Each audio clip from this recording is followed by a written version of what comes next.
So without further ado, we're going to hear from Kelly Monahan to start us off. So she's just recently started at Accenture, but she's a senior principal lead talent researcher. Dr. Kelly Monahan is an organizational behaviorist and studies the future workforce at Accenture Research. Her research has been recognized and published in both applied and academic journals, including MIT Sloan Management Review and Journal of Strategic Management.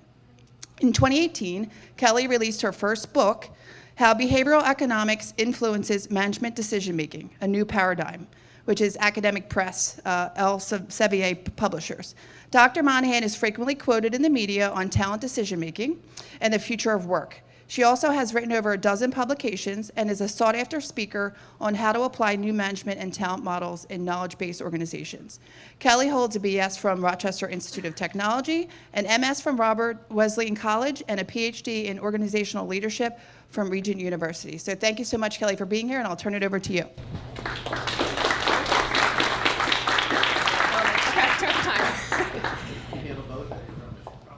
Oh, that's okay. We'll figure this out. Let's see. I can get a PhD, but let's see if we can figure this out. What I have here is a few statements, and I want to hear from the crowd. What year was this said? And let me give you some quick context.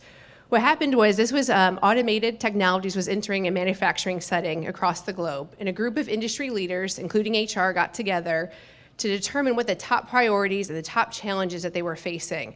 So what you see here, what do you guys see here? Not enough personal contact between managers and employees, no support from the top around training programs. What year was this said? 1962. 62? 2019. 2019? I know these people in the corner, I can kind of, yeah. Any guesses from this table? So I was just at Silicon Valley a couple weeks ago, and I put up this list doing a similar presentation, and they said, were you mic'd into our staff meeting this morning? This is exactly what we were talking about it. But you were very close. 1955 is actually when this was said. So as much as we're here today to talk about technology and artificial intelligence and the way that it's transforming our workplaces, what we really haven't figured out is the people side of business, and what does this mean for people? So since I've lost my privilege with the clicker, next slide. So I want to tell a quick story, though, to help level set what does this mean for HR. So in 1977, did anyone know what happened in 1977 in the island of Tenerife? One of the largest aviation disasters to date. And so what happened was there was a pilot. He was a leading safety expert in all of the airline industry. He was the guy you wanted flying your plane if you were on the flight. And what happened was it was not business as usual that day. There was a lot of complexity. There was a bomb threat that happened at the London airport, and he was rerouted to the island of Tenerife, along with dozens of other planes. There was not enough infrastructure on the island to house the stranded passengers. Plus, there was new laws that were just passed, and he had to get back on the air within 12 hours. If not, he was going to be stranded for the next 24 to 48 before he was allowed to fly. Needless to say, he was not operating from his best decision-making. And so what happened was, without clearance, he took off on the runway, and right in front of him was another 747, and he crashed right in front, and it's to date the largest aviation disaster. And so it was not a technology problem that happened that day, it was actually a human problem, and human error was blamed in the crash. And what I'm here today in the next few minutes that we have is to talk about how the airline industry responded to this disaster. Three things were, and from a context perspective, were happening at that time. First, experience is not synonymous with safety. What we're dealing with today is truly different than what we've seen in times past, and your past experience is not going to have you able to handle the future. The second thing is we have dealing with an enormous amount of complexity and uncertainty. And what does that mean? That doesn't mean that we have to have new tools and technologies and ways that we can collaborate in order to handle and make sense of everything that's happening around us. And the third thing that's happening is short-term thinking is on the rise. How many of you are faced with short-term pressures every day where it feels like there's a new fire drill?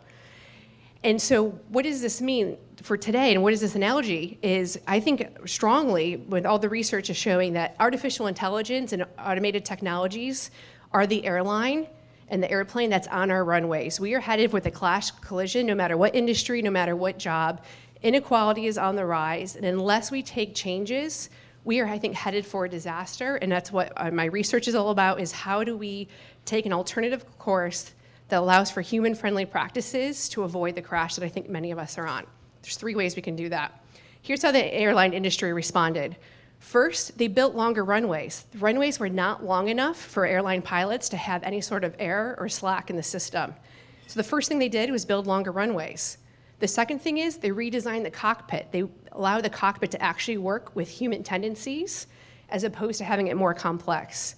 And the third thing that they did is they installed crew resource management training, which actually focused on the soft skills. The problem was the pilot had poor communication with the tower control and poor communication with the flight attendants, and simple communication could have avoided that crash. So what does this mean for HR professionals today? One is I have to ask, and then you can go to the next slide, is how long are the runways in your organizations for learning? According to my research, is less than 50% of organizations have formal programs and training in place that actually are preparing workers for the future of work. How many of you today have a formal learning program for future skills development? So, I mean, maybe 10% in this room. And so I think that's really what my call to action is today, is how do we actually start building, so not only expand the runways, start building them today within your organization. There's a problem I see emerging in the research when I start to ask people, who's responsible for skills development? Who's responsible for helping close the skills gap? You know what I see happening in the data? Everyone's pointing at each other. Organizational leaders are saying that's up to the employee to manage their career. Employees are asking organizational leaders, I don't know what to focus on. What skills do you need in the future?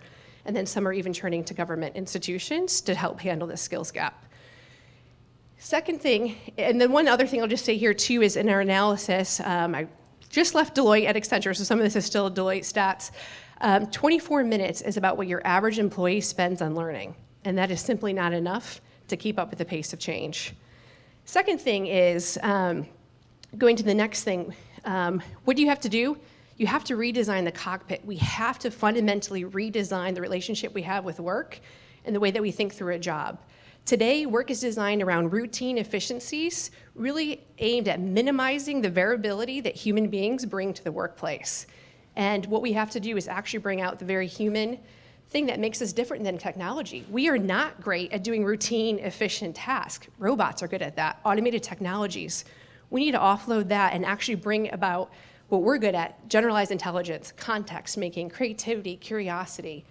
But those have to be built into the way that we redesign jobs to bring out greater value and meaning. And inherently, our assumptions around this, the way that as HR professionals we approach this, is fundamentally different and actually opposed to a lot of what we have as human being values and the way that we work.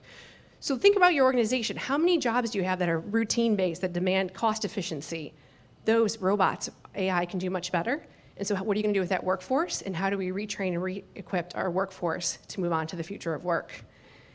And the third thing that we've done, and let's see if my slides are still. So a lot of times when we talk about the future of work, and it was funny, I was at LinkedIn in London in November, and it was a technology conference, and all the presentations were around human enduring capabilities and skill sets. So the World Economic Forum just came out with another report projecting by 2020 the top skills that are in demand are all human-centric. We're talking about creativity, what you see here, sales, management, adaptability, culture fit. These are things that we need the human workforce to bring. And these are things, and those of you who work with business leaders know, they often tell you to go find someone who's a good leader. Go find a good salesperson for me. Go find someone who's good at this. And that assumes that these are inherent traits that can't be taught or learned. And all the research, especially coming out of neuroscience today, claims and proves that these are learned capabilities that we have to intentionally build within our organizations. And so I want to leave you just with the last slide, and I'm sorry we've kind of bounced around a bit here, all the way to the end. So the last slide, so what does this all mean? What I'm here to today, what's hiding in plain sight is that the future of work is human. And it's up to us, one, to be the change agents within our organizations. You are the HR professionals. You are responsible for job redesign, workforce development. It starts here, and we have to continue to pound the seat at the table with our organizational leaders to make the case. Work is being redefined. We have to evolve the workforce accordingly. And blind spots, there's a lot of blind spots out there that are lethal and dangerous, and don't miss what's happening right in front of your organization within your own runways. And so with that, I will leave it to our next presenter.